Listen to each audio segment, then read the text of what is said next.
수고해요. 계단 씌워드리겠습니다. 이쪽으로 가서.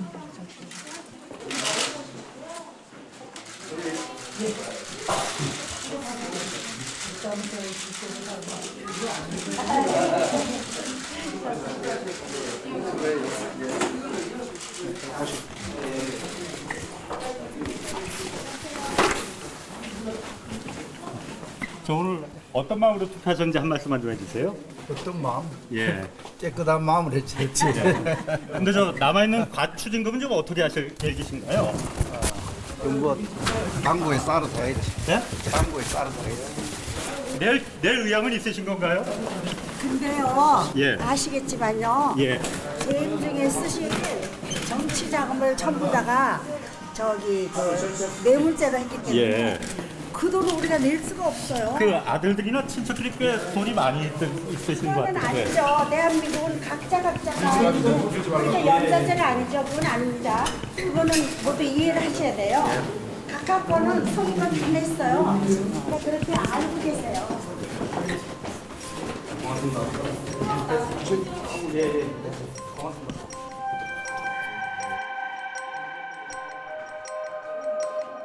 (1673억 원) 전두환 전 대통령이 아직도 내지 않고 버티고 있는 추징금 액수입니다.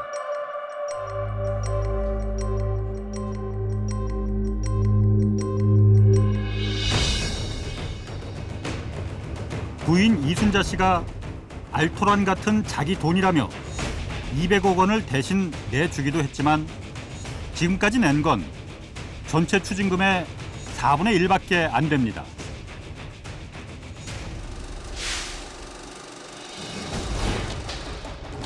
재판 과정에서 친인척들의 도움을 받아 납부할 의향은 없느냐는 판사의 질문에 친인척들 역시 근근히 먹고 사는 정도라고 답했습니다.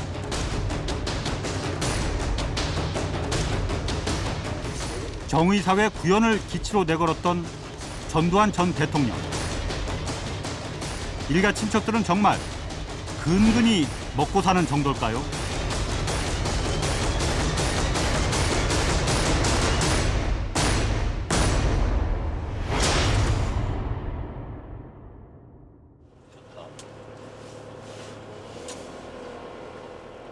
서울 연희동 전두환 전 대통령 자택을 찾았습니다.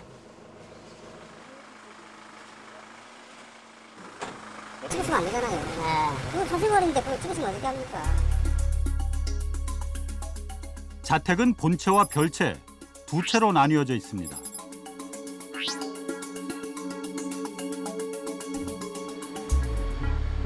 오른쪽에 보이는 본체는 부인 이순자 씨 명의로 돼 있습니다. 그리고 왼편의 별채는 이순자 씨의 동생 이창석 씨가 현재 소유주로 돼 있습니다. 원래 전두환 전 대통령 명의였지만 2003년 법원이 경매에 넘기자 이창석 씨가 감정가의 2배인 16억 원에 낙찰받았습니다. 저 안 될 줄은 몰랐으니까 일단 뭐 그래 사시는 거니까 지금 살고 계시게 해드리겠다는 거죠. 뭐 취지. 이 별채 최근 문제가 생겼습니다.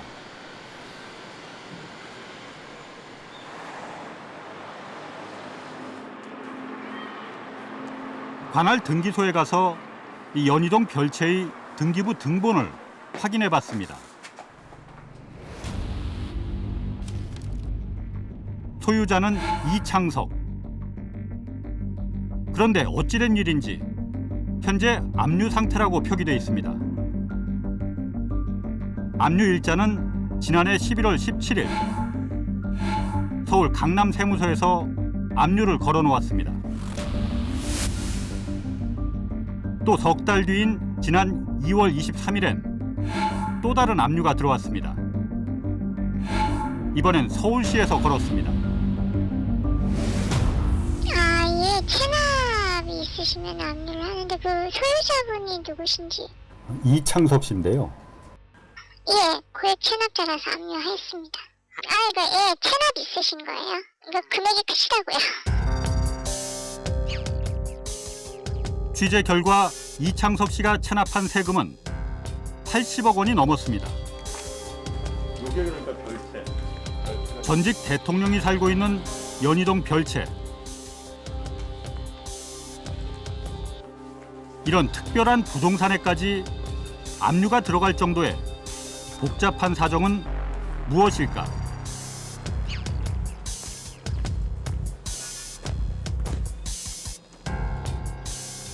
뜻밖에도 전두환 전 대통령의 둘째 아들 전재용 씨의 수상한 땅 거래에 단서가 숨어 있었습니다.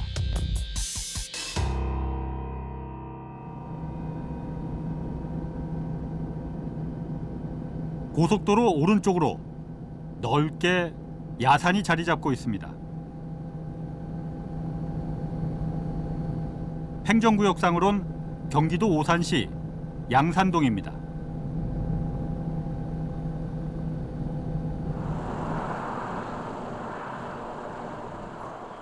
주변은 대부분 아파트 단지로 개발이 됐지만 이 야산만 미개발지로 남아있는 상태입니다.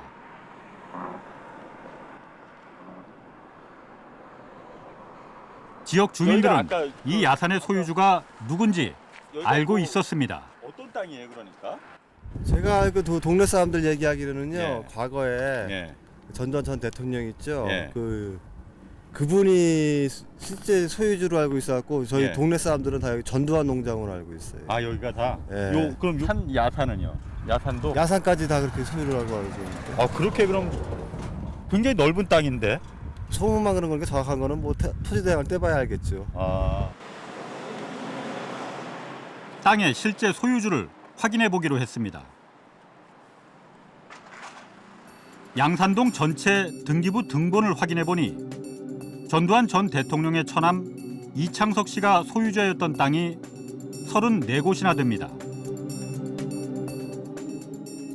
전체 면적으론 95만 제곱미터, 약 29만 평입니다.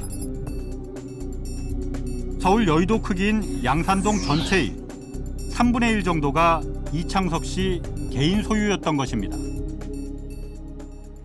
저 천안 땅이지 이게. 천안 이창석. 그래. 어디예요, 그게 그 땅이? 타격이지. 여기가? 여기까지. 밑에고. 예, 그 전에 저 위에 주차장 있는 데가 예. 저기 있었어요. 옛날에 제가 아버지 저 별장. 예. 그 이제 다 쓰러지고 없어요 그것도. 아. 없고 이제 길도 없어 거기. 지금 가면 남아 있을라나요? 그 별장이? 없어. 없어요. 아무것도 없어요. 옛날에 산 관리하는 사람이 예. 있다가 예. 나갔죠 지금. 예.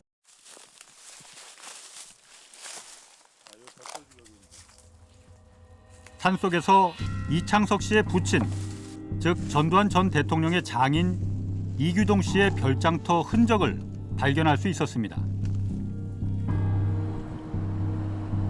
이창석 씨는 이 땅을 이규동 씨로부터 증여받은 것이며 검찰 조사에서도 문제되지 않았다고 밝혔습니다.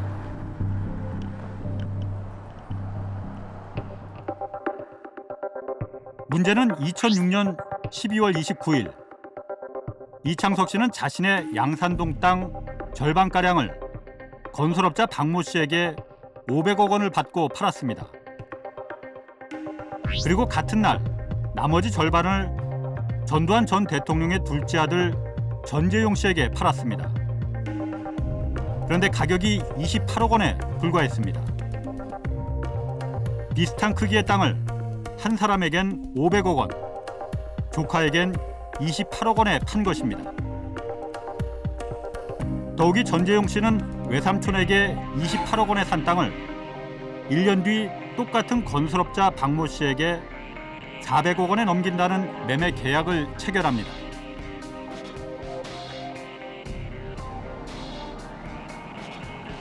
전재용 씨가 외삼촌에게 28억 원을 주고 샀다는 땅은 당시 공시 지가만도 93억 원에 달했습니다. 개발이 예상되는 그런 수도권 지역에 있어서 공시지가보다 훨씬 보통 몇 배 되는 가격으로 부동산 거래가 이루어지는 경우는 있어도 공시지가보다 훨씬 낮은 가격으로 거래가 이루어지는 경우들은 거의 찾아보기 어렵다고 보여집니다. 특히 땅을 사고 파는 과정은 전혀 기록에 남지 않게 진행됐습니다. 이 지역은 투기가 우려되는 지역이라 땅을 거래할 때 시청의 허가를 받아야 하는 토지거래 허가구역입니다. 말씀하신 그 집안은 허가 들어온 게 없었어요. 아, 그러니까 그 과거에도요? 네. 거기는 예를 들어서 그 땅을 사고 팔 때 그 허가를 받아야 되는 지역이죠? 그렇죠. 등기부 등본상에도 땅의 소유주가 바뀐 기록은 보이지 않습니다. 등기부 등본만 봐서는 이 땅이 조카인 전재용 씨에게 넘어갔다는 사실을 아무도 알 수 없게 돼 있습니다.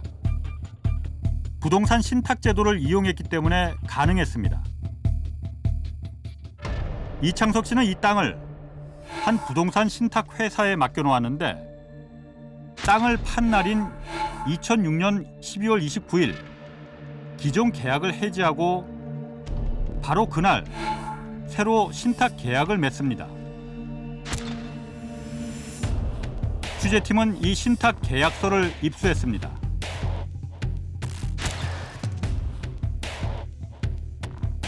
새로 맺은 신탁 계약서에는 이 땅의 매수자와 우선 수익자를 BLSS이란 회사로 한다고 적혀 있습니다. BLSS는 전재용 씨가 운영하는 부동산 개발 회사입니다. 통상적인 신탁 거래로 보기는 쉽지 않은 문제는 있는 것 같습니다. 그러니까 어떤 면에서? 아무래도 신탁 제도를 활용해서 예. 어떤 의도를 가졌는지는 모르겠지만은 일정한 재산을 누군가에게 주려는 그런 의도가 좀 엿보인다고 볼 수는 있을 것 같습니다. 신탁 제도를 통해서 막대한 재산이 등기상 기록을 남기지 않고 이창석 씨에게서 전재용 씨에게 넘어갈 수 있었고, 물론 기록이 남지 않았으니 세금도 내지 않아도 됐습니다. 등기상에는 이제 등기 명의인으로 드러나지 않게 하는 방식으로 신탁 제도를 악용을 해서 신탁에 있어서의 우선 수익자를 이렇게 변경하는 방식으로 거래를 해서 결국 이제 최종적인 수익자 이름으로만 등기를 하는 이제 이런 제도들이 많이 활용되고 있는데, 결국 그런 방식들이 이제 자기 명의를 드러내지 않고 부동산 거래를 해서 개발 이익을 얻거나 토지 거래 허가를 피해 나가는 제도로 많이 악용되고 있는 것으로 보여집니다. 이렇게 6년 전 이뤄진 외삼촌과 조카 사이의 이 수상한 땅 거래는 별 문제 없이 끝나는 듯 보였습니다. 그렇지만 처음 저희가 왜 말했었죠? 이 전두환 전 대통령이 살고 있는 연희동 별채가 압류된 이유가 바로 오산 땅 때문이었다고요. 뜻하지 않은 곳에서 꼬리가 잡혔기 때문입니다. 전재용 씨는 부동산 사업을 하면서 2년 전에 이 한 주간지와 인터뷰를 했습니다. 이게 당시 주간지에 실린 기사인데, 여기 보면 전재용 씨는 외삼촌에게서 28억 원의 땅을 사서 400억 원에 팔았다고 인터뷰를 했습니다.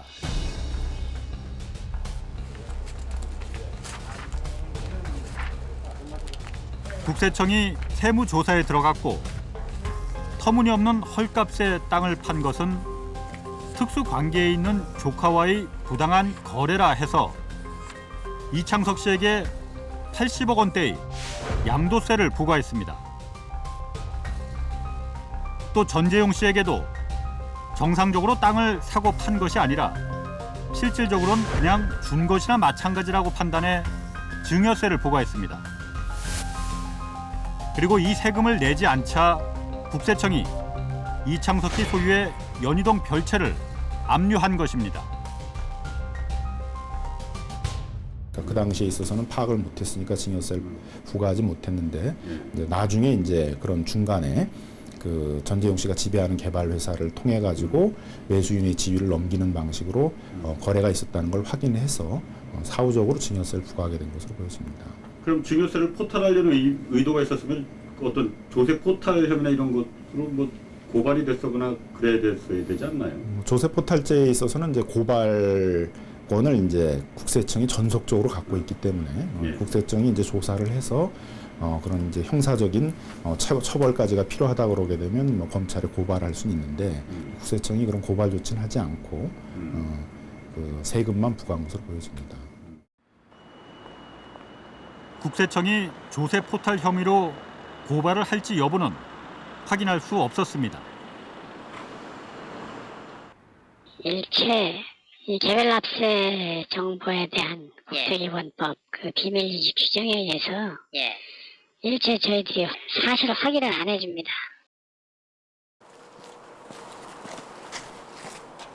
취재팀은 당사자인 이창석 씨와 전재용 씨 본인의 얘기를 직접 들어보기로 했습니다. 이창석 회장님 좀 뵈러 왔는데. 안 계세요.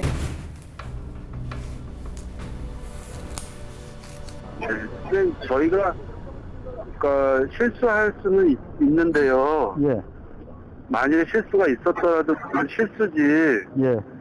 저희가 뭐 어떤 고의적으로 뭐 악의를 가지고 하고 그런 부분은 아니니까 조금 너그럽게 봐주시면 감사하겠습니다.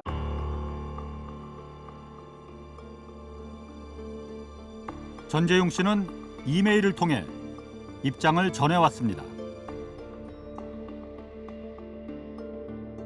외삼촌 이창석 씨 땅을 산 가격은 28억 원이 아니라 50억 원이었으며 싼 값에 살 수 있었던 것은 이창석 씨가 당시 현금이 급히 필요했기 때문이라고 해명했습니다. 또 등기상 기록을 남기지 않고 큰 돈을 넘겨받기 위한 실질적인 증여 행위가 아니었냐는 질문엔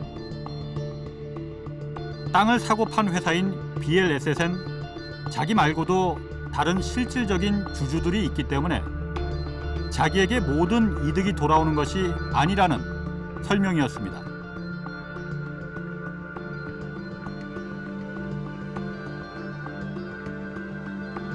실질 주주들이 있는지 전재용 씨가 대표로 있는 BLSS의 감사 보고서를 확인해봤습니다.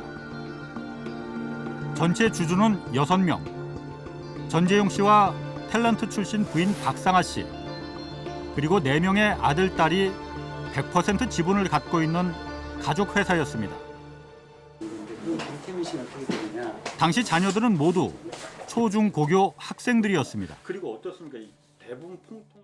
실질적인 역할을 한다면은 주주들이 이제 어떤 성년이고 또 자기 재산을 가지고 있고 또 특수관계가 이제 아니고 그런 역할을 할 경우에 실질과 형식을 나눌 수 있다면 지금 현재 주주들의 경우는 그 전재용 씨를 비롯해서 다 가족관계로서 특수관계자들이기 때문에 하나로 이제 그룹을 지어서 판단을 해야 될 문제인 것 같습니다.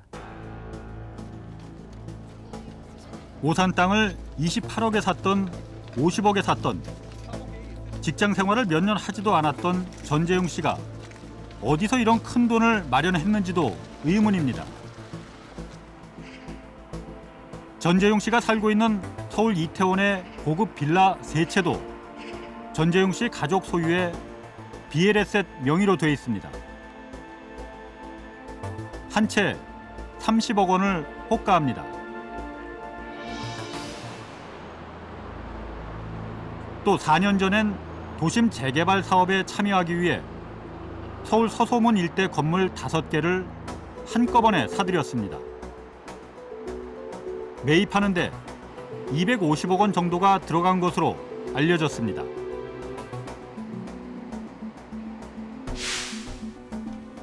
전재용 씨는 해외에도 부동산이 있습니다.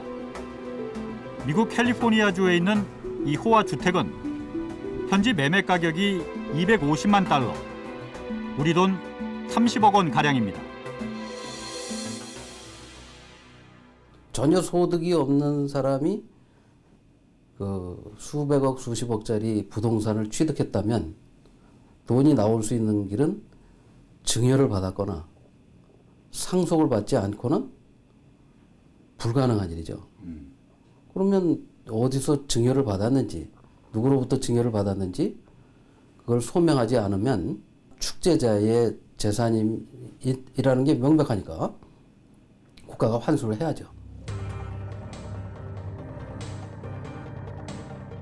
취재가 진행 중이던 지난 3월 초 전재용 씨는 국세청과 협의해 체납된 세금을 1년에 걸쳐 분할 납부하기로 했다고 알려왔습니다.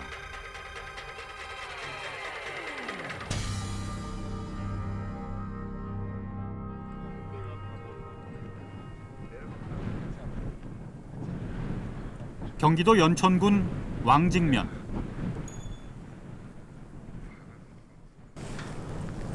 임진강을 끼고 지중해식 건물들이 들어서 있습니다.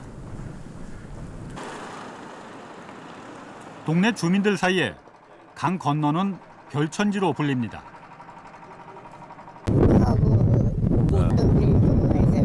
날이 오면 좋아. 우리는 지역집에는 거기 들어가 보지도 않지. 여기에서는 오면은 뭐 휴연자라든가 뭐 해갖고 관광차가 수십 별 치고 와.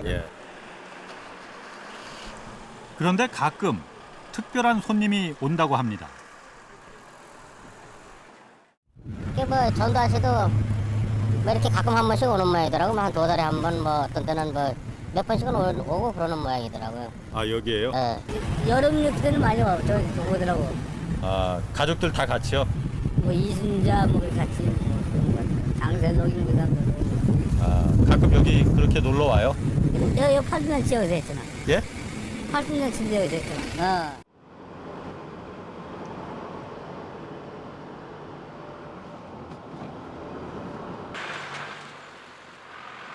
2006년 문을 연 허브빌리지. 한 사람당 6,000원씩 입장료를 받고 있는데 영수증을 보니 낯익은 이름이 대표로 나와 있습니다. 전두환 전 대통령의 장남 전재국 씨입니다.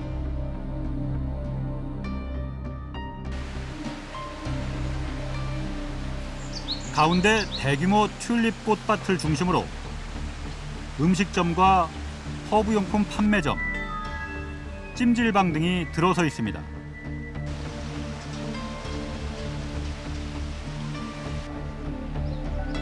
지중해식 건축 설계를 반영했다고 합니다.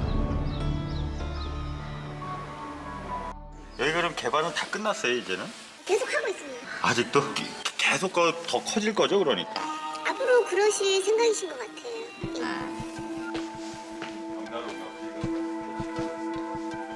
지난해부턴 펜션 단지가 새로 문을 열었습니다.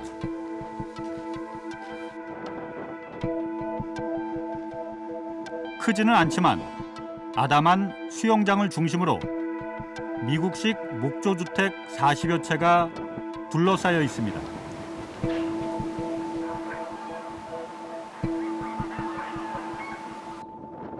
전재국 씨가 이곳 땅을 사들이기 시작한 것은 2004년 여름부터입니다.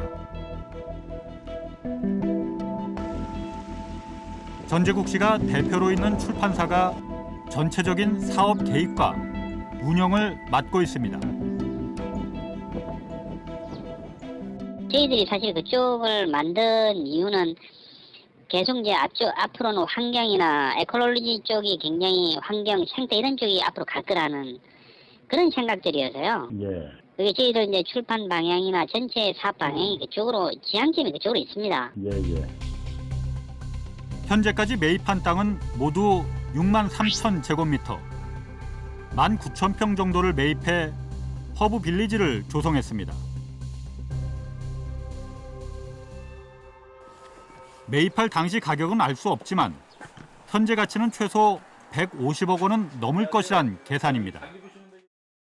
근데 살라리다 보면 보통 뭐 4, 50만 원 불러서 못 사는 거예요. 아, 그렇게 땅값이 그럼 올랐어요? 그럼 올랐죠. 그럼 그것도 이 허브 빌리지 때문에 올랐... 그렇지, 그런 거는 있죠. 이 근래 한 7, 80% 다 이 사람들 거야. 그러다 보니까 지금 더 어렵지. 지금 매매가 없어. 그래요? 올려라 그래갖고 할 것이냐 이것은 궁금한 게 생각하는 분입니다. 지금 전두환 전 대통령 내외가 전제국 씨가 이렇게 땅 부자가 된 출발점은 20여 년 전으로 거슬러 올라갑니다. 저는 지금 말할 수 없이 참담한 심경으로 여러분 앞에 섰습니다. 연희동 집 이 안채와 두 아들이 결혼해서 살고 있는 바깥에 서초동의 땅 200평. 이 재산은 정부가 국민의 뜻에 따라 처리해 주시기를 바랍니다. 국민 여러분, 정말 죄송합니다.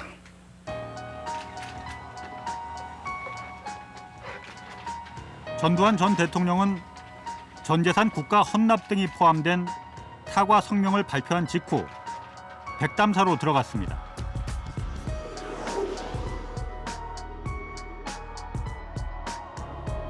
(2년) 만에 연희동 자택으로 돌아온 전두환 전 대통령.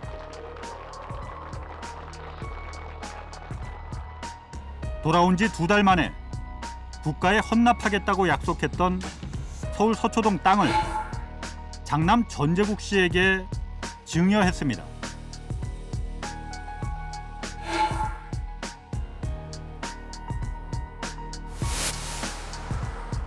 그리고 전제국 씨는 물려받은 이 서초동 땅에 출판사를 세웠습니다.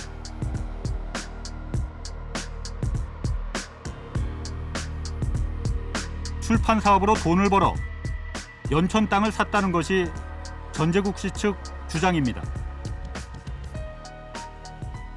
실제 출판사 수익금으로 산 건지 확인된 것은 아니지만 사업에 성공한 것으로 알려진 전제국 씨가 땅을 산 것을 뭐라 할 수는 없습니다.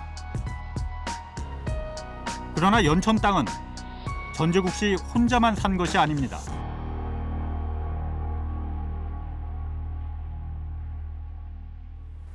그렇지. 그러니까 전 맨 처음에 앞으로 샀지. 예. 살 때 그래서 몰랐었지 처음에. 전두환 씨 가족이라는 걸 몰랐어. 그렇지. 전제국이 딸인지 몰랐.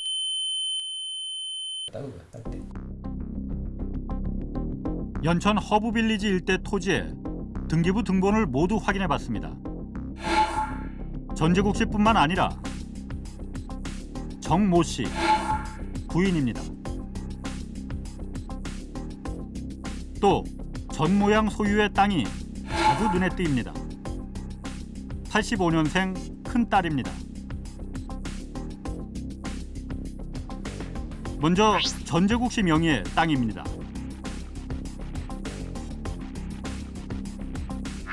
부인 정모 씨 명의의 땅입니다. 그리고 큰딸 전모양이 사들인 땅입니다.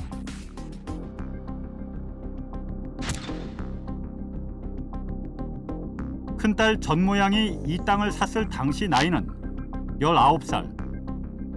외가에서 물려받은 유산이 미천이었다고 합니다.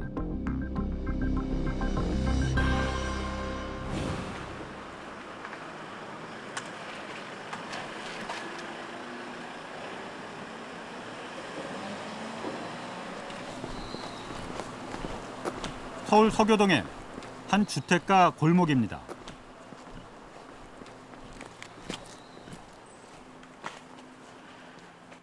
안녕하세요. 저 KBS에서 왔는데요. 혹시 여기가 예전에 좀 오래되긴 했는데 2002년 그때 전두환 씨 그 손녀가 여기 그 주택의 소유였었나요? 꽤 오래됐는데.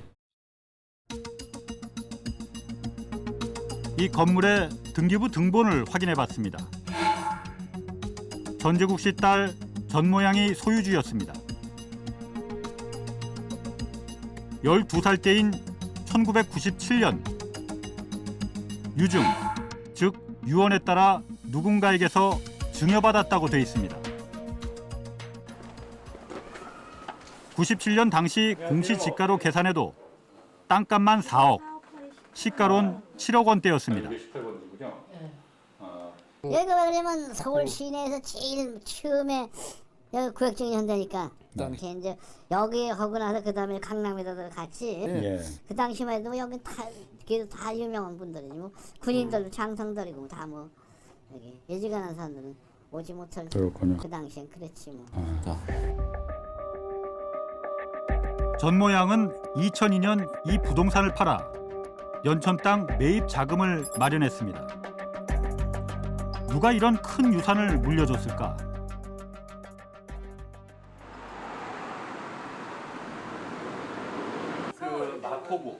취재팀은 지금은 폐쇄된 옛날 등기부 등본을 찾아낼 수 있었습니다.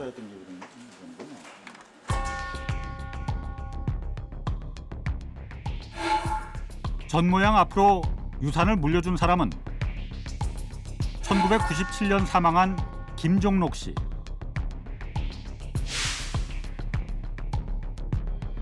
전 모양의 외증조부, 즉 어머니의 외할아버지였습니다.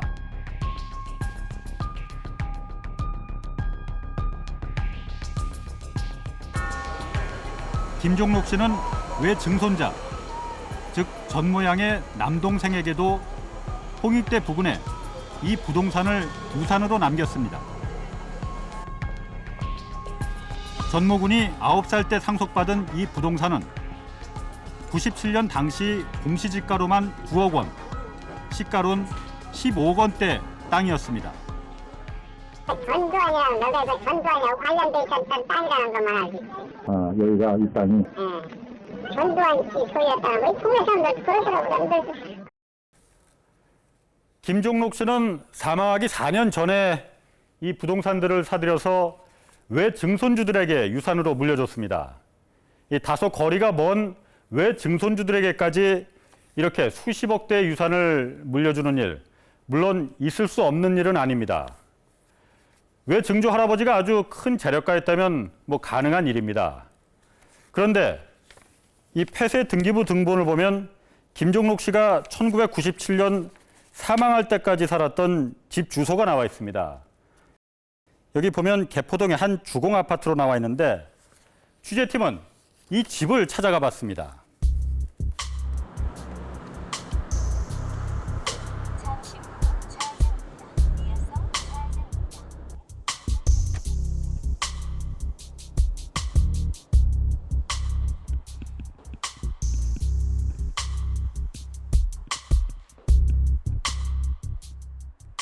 바로 이 집입니다.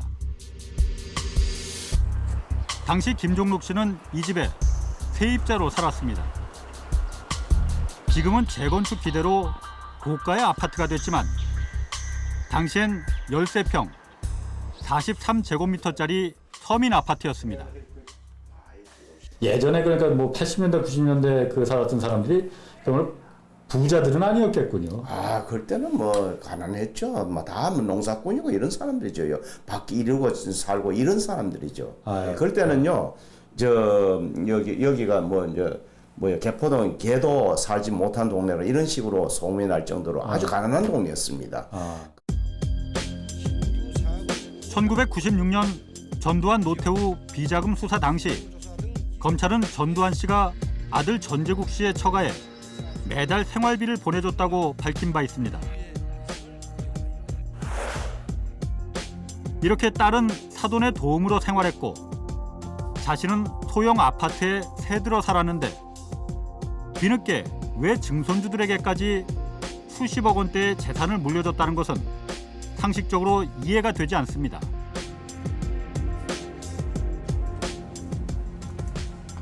취재팀은 전재국 씨 측에 김종록 씨의 다른 자손들 가운데 유산을 물려받은 사람이 있는지 확인해달라고 요청했습니다.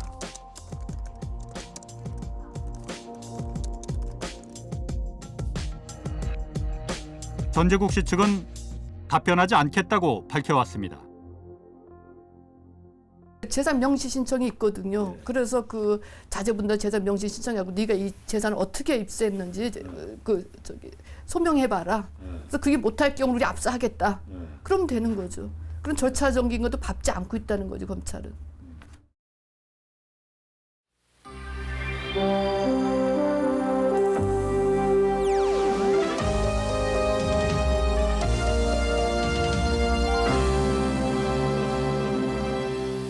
네, 여러분 안녕하십니까? KBS 9시 뉴스입니다. 지난 80년 신군부가 쿠데타로 정권을 잡은 직후 그들이 내건 기치가 바로 정의사회 구현이었습니다. 그러나 그것이 얼마나 허구였는가 하는 사실이 드러났습니다. 오늘 이 소식부터 전해드리겠습니다. 전두환 씨가 대통령으로 있으면서 5년 동안 무려 9,500억 원을 걷어들인 것으로 검찰 수사 결과 드러났습니다. 검찰은 전 씨를 오늘 뇌물수수 혐의로 추가 기소했습니다. 당시 재판에서 전두환 씨가 기업들로부터 돈을 거둔 이유에 대해 진술한 내용입니다. 취임 당시에는 군에서 나와 대통령이 됐기 때문에 기업인들을 잘 몰라 돈을 주겠다고 하면 돌려보냈는데 기업인들이 새 대통령이 나이도 젊은 데다 얼마나 오래 할지도 몰라 불안해서 밤잠을 못 이루고 해외 도피까지 생각한다는 이야기를 들었습니다. 그래서 보좌관들이 경제가 혼란해지니 돈을 받으라고 제의해서 돈을 받았더니 기업인들이 열심히 투자하는 등 기업 활동에 전념해 쓰러져가던 경제를 일으켜 세웠습니다.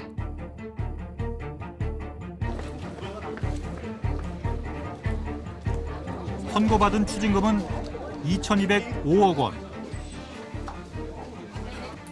투집한 골동품들과 골프채, 기르던 진돗개 2마리까지 경매 처분해 532억 원을 징수했습니다.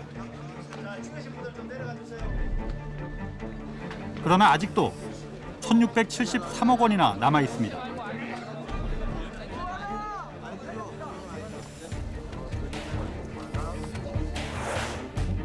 (29만 원밖에 없다는 말을 한 적도 있지만 정말 돈이 없는 것 같지도 않습니다. 우리 전두환 각하 네 분과 수행원들께서 나오고 계십니다. 큰 박수로 환영해 주시기 바랍니다. 네. 우리를 보셔서 각하를 받아주시기 바랍니다.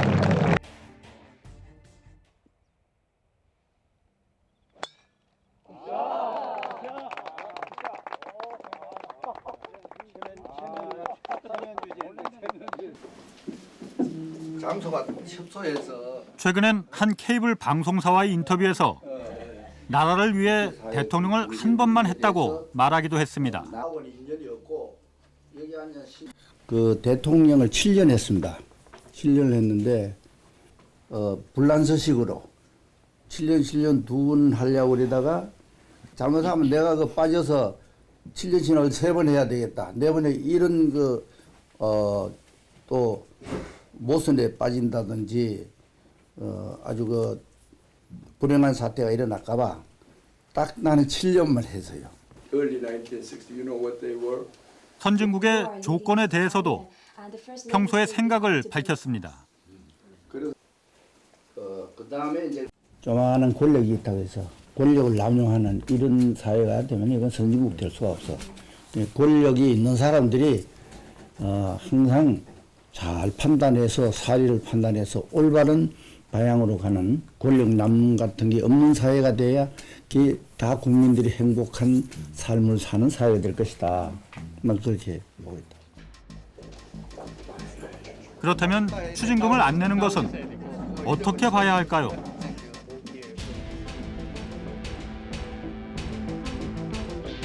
남은 추징금 징수. 문제는 사법당국의 의지입니다.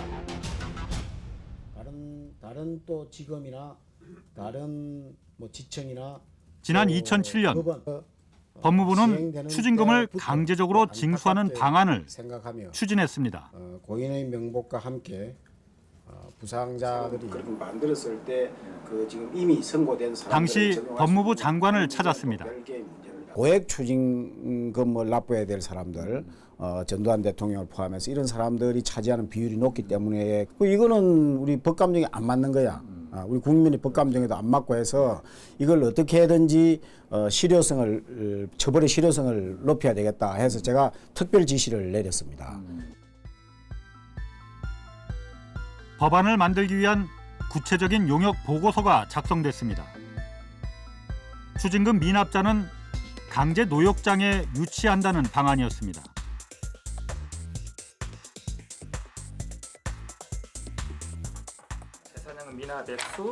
법무부로부터 이 과제를 맡았던 정웅석 교수는 당시 국회에서 입법 단계 직전까지 추진됐다고 합니다.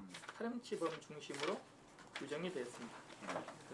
싱가포르 경우는 10년까지 이 노역장 유치를 할 수 있도록 규정되었습니다. 따라서 우리나라 경우도 입법자의 결단만 있다면 추징금을 미납했을 때 69조에 따라 벌금형으로 전과하여 노역장을 유치하거나 또는 일정에 의한 구금을 하거나. 네, 그 실질적인 어떤 당시 이 법안은 추징금 징수에 큰 역할을 할 것으로 기대됐습니다.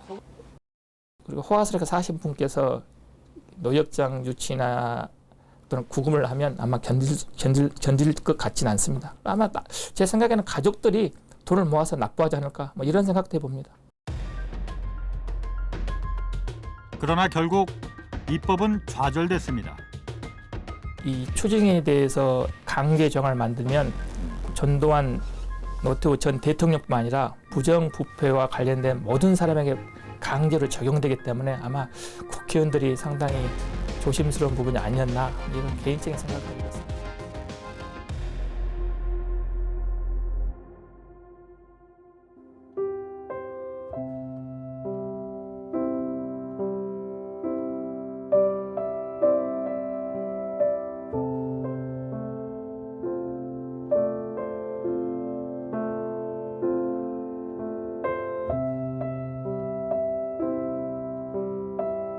다시 5월입니다.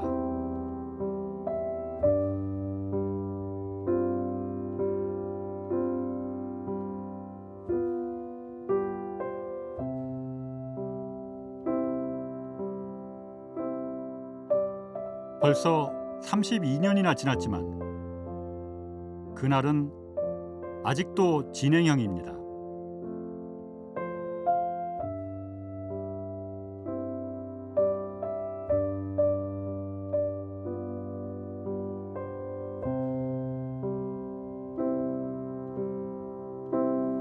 항상 5월 돌아오면은 기가 막히게 보고 싶고 꿈에도 안 보이더니 금년에는 몇 번 아들 찾으러 간다고 내가 자꾸 나가는 거예요. 그때 15이니까 우리 나이로 그러면은 47인가? 내가 어서 죽어서 아들 만날 수만 있다면 다시 보면서 부담스러워. 길이 다른 게 못 가져. 꿈에도 안 보인다 했었더니 요새는 자꾸 아들을 찾았자 내가.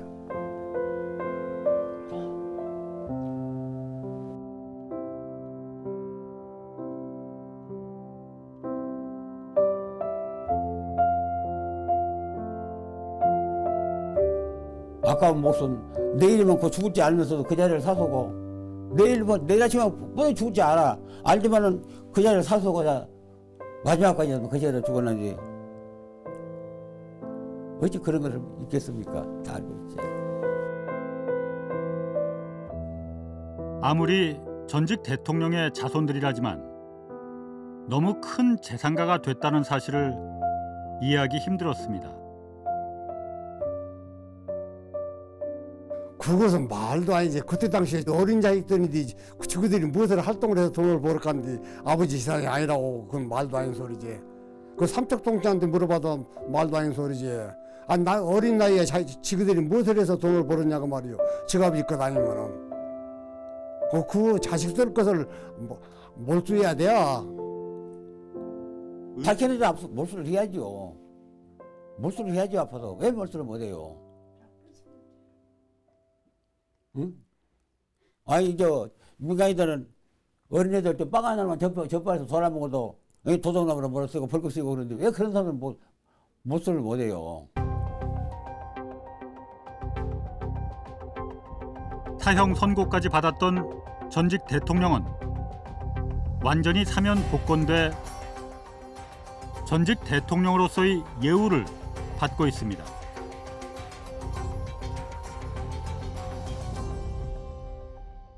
이걸 안 낸 사람들에 대해서는 사면을 해주면 안 됩니다. 부정부패 범죄라든지 또는 정치 범죄라든지 이런 것은 그 자기가 얻은 수익을 환수가 안 되면 사면에서 아주 배제하도록 그런 법도 만들 필요가 있지요. 이영석 대법원장, 2호 입법회의 의장과 악수를 나눈 전두환 대통령.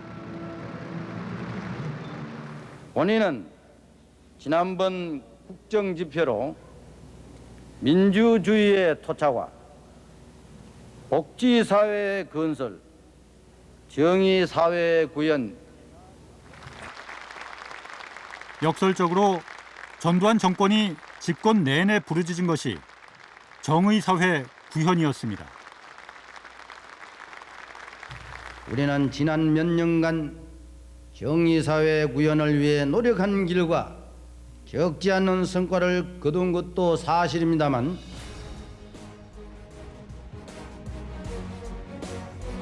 남은 추징금 1,673억 원의 시효는 이제 내년 10월로 끝납니다.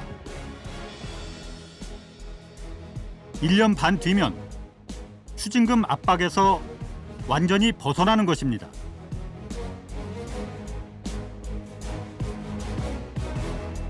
국민들은 전두환 전 대통령이 구현하겠다던 그 정의사회가 어떤 것이었는지를 묻고 있습니다.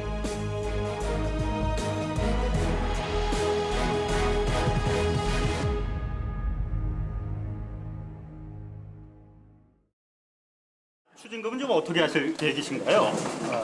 그건 뭐 당구에 따라서 하겠지.